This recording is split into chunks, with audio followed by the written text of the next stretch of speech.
I don't necessarily think at all that how these teams finished last year is how they're going to finish this year. And we start with the 6-11 San Francisco 49ers, and Kyle Shanahan, Albert, has had this throughout his career. Peak valley, peak valley, peak Yeah. valley.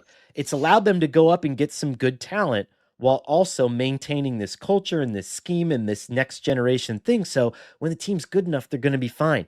I don't care about them shedding Deebo Samuel. I really don't. You've maintained the core of your roster. If you can get anything out of Brandon Ayuk, we saw some good stuff out of Ricky Pearsall last year. I think this offense is ready to go, man. I think this team's winning the division and making the playoffs.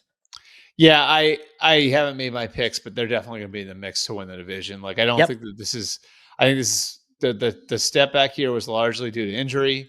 And dealing with some of the things that they dealt with from an injury standpoint was not easy. Losing Christian McCaffrey, of course, losing Brandon Ayuk. So offensively, as long as Trent Williams stays healthy, I think he's the real linchpin. I think they're going to be really good. And then defensively, you bring Robert Saleh back. You have Nick Bosa and 3 top 75 draft picks on the defensive line. You still have Fred Warner at linebacker. You still have Diamador Lenore at corner.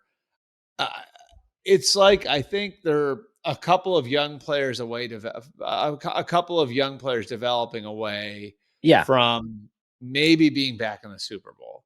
And I know that sounds crazy, but like, if they can just have like a few young players, like if Mikael Williams or Alfred Collins or Jair Brown, like, Dominic Pooney is somebody they really liked, going into last year. If they can get a few of those guys, hit on a few of those guys, Ricky Pearsall, like if they can hit if a few of those guys turn corners, like they got a chance to be scary again. Because again, like you said, like a lot of those tentpole guys like Purdy, McCaffrey, Kittle, Ayuk, Bosa, Warner are still there. I think they did a really nice job this offseason of just dotting some of the I's and crossing some of the T's. Luke Farrell is a nice second option at tight end, and it gives them some versatility there.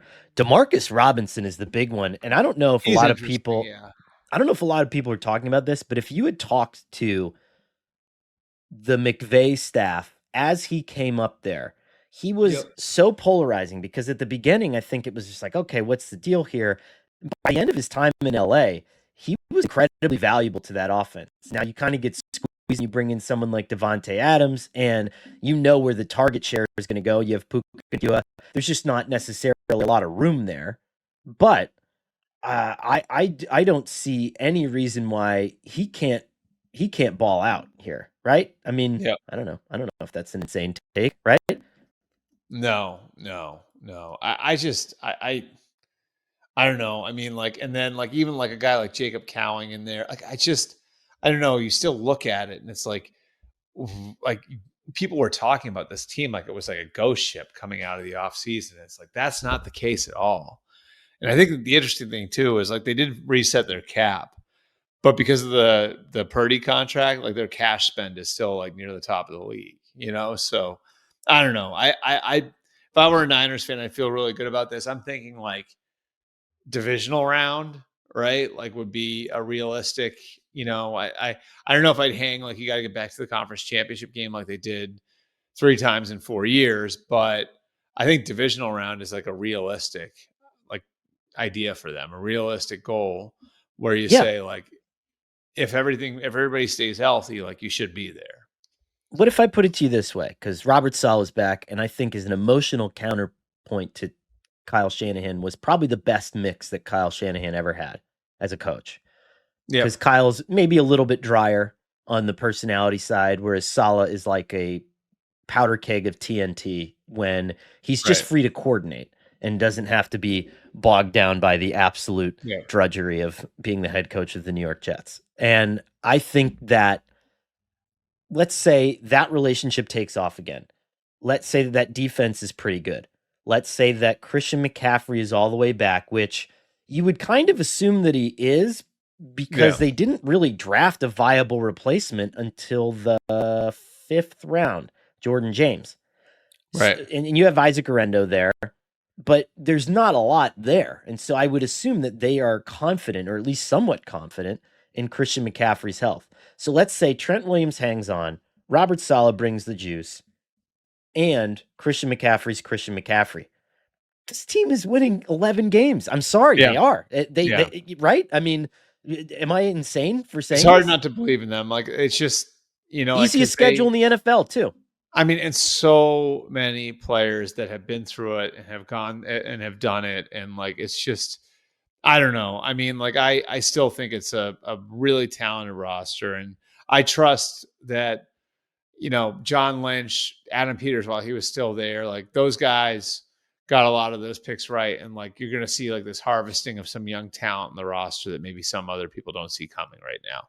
This is I was around some coaches this weekend, and so I think the bellwether now that they use for a cake Yeah. opponent is Bemidji State, which I think is very funny. I've heard a lot of coaches say that now. It's just like, oh yeah, it's like playing Bemidji State, and so Yeah. I like I that. think is that Minnesota? I think it's Yeah, Minnesota. yeah. So I Yeah. like that poor Bemidji State has become the bellwether for Yeah. an absolute plowover. I've done no research into the Bemidji State football program and whether there's a budding dynasty there. However, look at this kind of Bemidji-esque stretch here, starting around Thanksgiving, which is when the slog starts to settle in, right? And Yep. your attrition builds up, all that kind of stuff. On November 24th, you get the Carolina Panthers on Monday Night Football. You have a short week and a road trip, but it's to the Browns in Cleveland, which is like, okay, you can probably handle Joe Flacco or whoever's Yep. the starting Dylan Gabriel, Shadur Sanders, whoever it is at that point.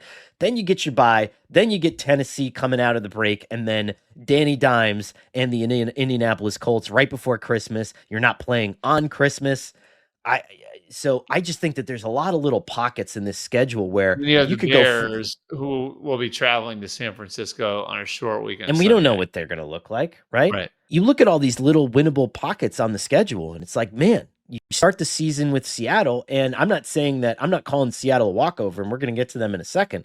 But if you're Kyle Shanahan and you don't know everything there is to know about Sam Darnold at this point, then that's on you. You should be Should able to they pick. You should be able to pick them apart.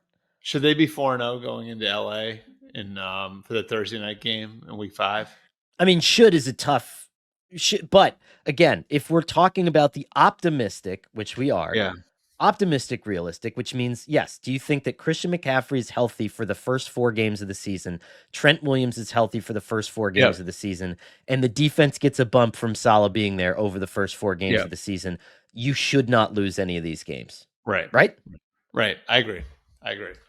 Look at this. Good for us. Everybody agrees. 49ers.